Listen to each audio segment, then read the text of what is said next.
তার যে এই যে আত্মীয় স্বজন, তার শেলিকা, তার চাচাতো ভাই, তার মামাতো ভাই, খালাতো ভাইদের নামে এই সুমগঞ্জ এলাকার গরিব নিরীহ মানুষের জমিগুলি ভুয়া দলিলের মাধ্যমে খারিজ করে, নাম খারিজ করে তাদের টাকা উত্তোলন করে নিয়ে গেছেন।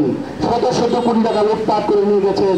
কিন্তু দুঃখের বিষয়, আমরা ময়মনসিংহবাসী, আমরা যখন ময়মনসিংহের কর্মরত সাংবাদিক বৃন্দরা যখন এই দুর্নীতিবাজ লুটপাটকারীদের বিরুদ্ধে সংবাদ প্রকাশ করে, তখনই শুধু আওয়ামী লীগের আমলে ভয় দেখাতো, এই চুপ থাকো, তোমাদের বিরুদ্ধে কিন্তু আইসিটি মামলা হবে, আইসিটি মামলা হয়ে যাবে।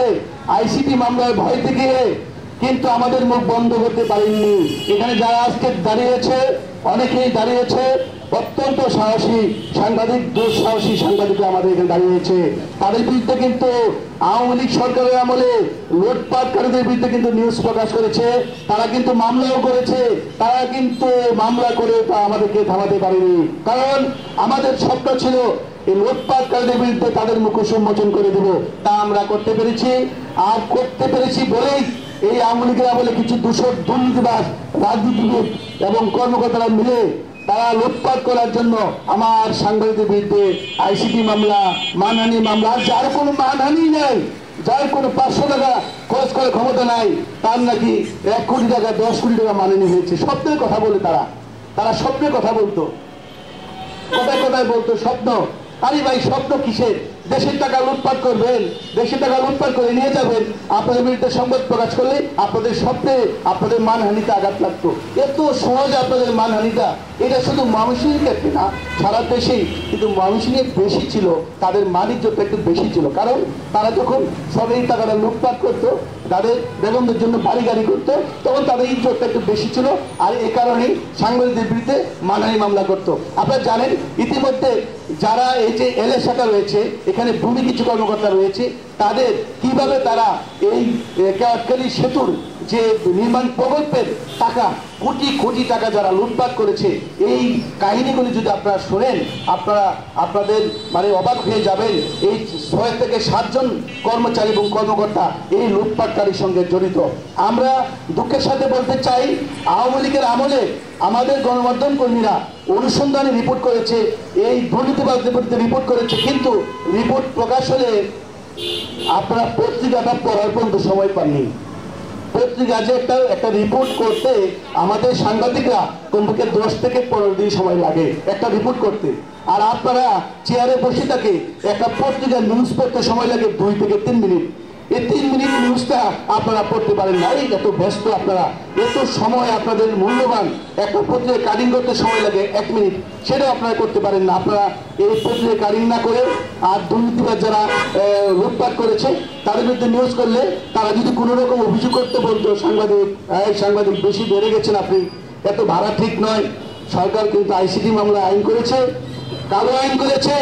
এই আওয়ামী লীগের আমলে কালো আইন করে বাংলাদেশে কমপক্ষে 300 থেকে 400 নিরীহ সাংবাদিক, যারা প্রতিবাদী সাংবাদিক, যারা অনুসন্ধানী সাংবাদিক, তাদের ধরে এমন একজন নাম বলবো আমরা, যেমন কক্সবাজারের কথা বলি আমি, কক্সবাজারে ফরিদুল মোস্তফা নাম, কক্সবাজার বাণীর সম্পাদক, প্রকাশক। তিনি বাংলাদেশে প্রথম সারির একজন সাংবাদিক, পিআইডি তালিকাভুক্ত একজন সাংবাদিক। তিনি ইয়াবা কারবারি বডি, যে এমপি বডিকে আমাদের গর্বের বাহিনীর সদস্যরা তাদেরকে আটক করেছে কয়েকদিন আগে, আপনারা ফেসবুকে দেখেছেন। এই বডি ইয়াবা কারখানা বানিয়েছিল কক্সবাজারে, টেকনাফ থেকে তার নিজের জায়গায় ইয়াবা তৈরি করতো এই বডি। আর এই বডির বিরুদ্ধে যখন এবং মাদক কারণে যখন আমাদের প্রিয় সাংবাদিক ফরিদুল মোস্তফা একাধিক সংবাদ প্রকাশ করে, তখন এই সেই মাদক সম্রাট বডি এমপি তার গায়ে লেগে যায়, তখন তার বিরুদ্ধে ষড়যন্ত্র শুরু করে। আপনি জানেন বাংলাদেশ সেনাবাহিনীর অহংকার ছিল মেজর সিনহা সাহেব। মেজর সিনহা সাহেবকে কিন্তু এই ওসি প্রদীপ যে ছিল, সে তারা এই খুনিরা, ওসি প্রদীপ খুনিরা তারা খুন করেছে। এবং আপনারা জানেন এই ওসি প্রদীপ এত ভয়ঙ্কর ছিল, সাংবাদিক ফরিদুল মোস্তফাকে ঢাকা থেকে ধরে নিয়ে তার 2টি চোখ তুলে দেওয়ার জন্য, এবং তার চোখে মরিচে ঘোরা দিয়েছে, এবং তাকে ধরে নিয়ে প্রস্রাব পায়খানা খাওয়াইছে পর্যন্ত এই ওসি প্রদীপ। এই খুনি ওসি প্রদীপের ফাঁসির রায় হয়েছে। আমরা চাই এই ভারতের এজেন্ট ওসি খুনি ওসি প্রদীপের ফাঁসি কার্যকর করতে হবে এবং এই যে ফরিদুল মোস্তফার উপর যে নির্যাতন চালিয়েছে ওসি প্রদীপগণ তাদের দৃষ্টান্তমূলক শাস্তির দাবি জানাই। আমরা চাই এই সরকারের আমলে যে সরকার দায়িত্ব নিয়েছে আমরা আশা করছি শতভাগ নিশ্চিত হয়েছি এবার দুর্নীতিবাজ অপরাধীদের কোনো ঠাঁই নেই। আপনারা জানেন, আরেকটা বিষয় লক্ষ্য করে জানবেন, আমার পাশে যে সহকর্মী দাঁড়িয়েছে তারা হচ্ছে আরিফ রোগী। এই ময়মনসিংহের মুক্তিযোদ্ধা প্রকল্পে জালিয়াতি করে কিছু ভুয়া মুক্তিযোদ্ধাদেরকে তারা আমাদের মুক্তিযোদ্ধা তালিকায় অন্তর্ভুক্ত করেছে। 19 কোটি টাকা লুটপাট করেছে। 19 কোটি টাকা। এই টাকা সরকারের টাকা, জনগণের টাকা, মানুষের ঘামের টাকা। 19 কোটি টাকা যখন লুটপাট করে এটি যখন আমার সহকর্মী আরিফ রোগী যখন তার পত্রিকায় গুরুত্ব সহকারে সংবাদটি প্রকাশ করে তখন তার বিরুদ্ধে মানহানি মামলা করেছে। চিন্তা করেছেন, 19 কোটি টাকা লুটপাট করেছে, আবার তার মানহানি হয়েছে, আবার গণমাধ্যম কর্মীর বিরুদ্ধে মামলা করেছে।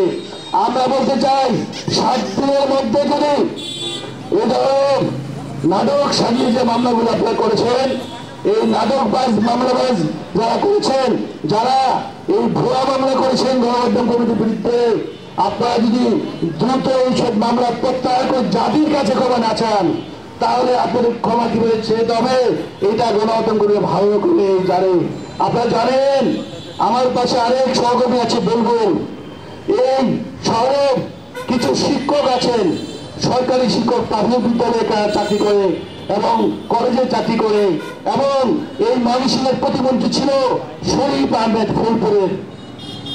ফুলপুরের শরীফ আহমেদ ছিল। তার আত্মীয় স্বজন তার সাথে একটি চক্র সিন্ডিকেট করে এই আপনার এই ময়মনসিংহ শহরে বেশ কিছু আবাসন প্রকল্প তৈরি করেছে। আবাসন প্রকল্প তৈরি করতে যখন আমাদের প্রিয় সহকর্মী বুলবুল যখন সেটি প্রতিবাদ করে এবং নিউজ করে তখন বুলবুলের বিরুদ্ধে এই শরীফ প্রতিমন্ত্রী তার নির্দেশে তার কিছু পছন্দের তালিকার কিছু পুলিশ সদস্য ছিল ময়মনসিংহে, তাদেরকে দিয়ে এই আমার সহকর্মী এই বুলবুলের বিরুদ্ধে প্রায় 10 থেকে 12টি মামলা প্রকাশ করেছেন। আপনারা জানেন, শুধু সাংবাদিক বুলবুল না, শুধু আরিফ রোগী না, এই ময়মনসিংহ শহরে লুটপাটকারী যারা ছিল, যারা লুটপাট করেছে, এই লুটপাটকারীদের এবার আর জায়গা হবে না বাংলার মাটিতে। কারণ গণমাধ্যম কর্মী যারা প্রকাশ করেছে, সংবাদ প্রকাশ করেছে, এবার রুখে দাঁড়াবে। কারণ দুর্নীতিবাজদের জায়গা ময়মনসিংহে হবে না। কারণ এই যে কেওয়াতখালী যে ব্রিজটা আপনার নির্মাণের প্রকল্প নিয়েছে, সেখানে 2 জন প্রকল্প পরিচালক ছিল, তারা নাকি কানাডায় বাড়ি করেছে। সত্যি কথা বলি আমরা গণমাধ্যম কর্মীরা, আজকে যদি ভাত চাউল কিনি, রাতে মাছ কিনতে পারি না, রাতে মাছ কিনলে বাচ্চাদের প্রাইভেটে টাকা দিতে পারি না। কিন্তু কেওয়াতখালী প্রকল্পের কাজ শুরু করেই নাই প্রকল্প কর্মকর্তারা এরা কানাডায় বাড়ি করেছে, সপ্তাহে বাড়ি করেছে, বসুন্ধরা বাড়ি করেছে, বলে কি উত্তরা বাড়ি করেছে। আশ্চর্য বিষয়, আশ্চর্যের কথা আমরা বলি। এইসব দুর্নীতিবাজ যারা কর্মকর্তা রয়েছে, কর্মচারী রয়েছে, আর যেসব আওয়ামী লীগের এই মানুষের প্রভাবশালী একজন নেতা ইন্ধনে এই কেওয়াতখালী ব্রিজের সরকারের প্রায় 1500 কোটি টাকা বেশি খরচ করার জন্য এবং নিজেদের প্রকল্প আছে। এই ময়মনসিংহের হাউজিং নাকি একটা হাউজিং করেছে, এই হাউজিং এর তাদের স্বপ্নগুলো পূরণ করার জন্য এই হাজার হাজার কোটি টাকা সরকারের ব্যবহার করার জন্য তাদের এই পরিকল্পনা নিয়েছেন। আমার কথা হলো, আমরা নিউজ করব, আপনারা দুর্নীতি করবেন, আমরা নিউজ প্রকাশ করব। আমাদের জন্য শুধু ভয় দেখাতেন, এই আপনাদের তো ICTM এর মামলা হবে। আর এমন কিছু কর্মকর্তা ছিল পুলিশের, এমন কিছু কর্মকর্তা ছিল তারা মনে হয় আওয়ামী লীগ নেতাদের চাকর ছিল, তাদের বাড়ি চাকর ছিল। তারা সাংবাদিক বিরুদ্ধে অভিযোগ করলে বলতো কে ধরে নিয়ে আসো, তাকে চোখ বেঁধে ধরে নিয়ে আসো। আমার একটা বর্ণনা দিতে হয়, একটা চুরি করতে গেছে, চুরির বিরুদ্ধে আরেক ব্যক্তি গেছে অভিযোগ করতে থানায়।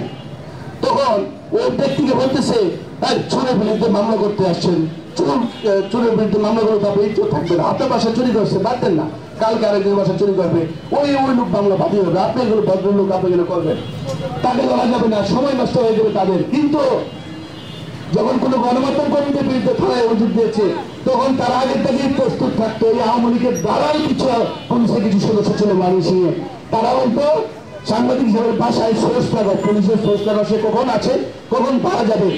এইসব পুলিশ পরিষ্কার মতো যারা মানুষই আছেন তাড়াতাড়ি আপনারা মানুষ নিয়ে ছেড়ে দেন, কি বলেন? ছেড়ে দেন।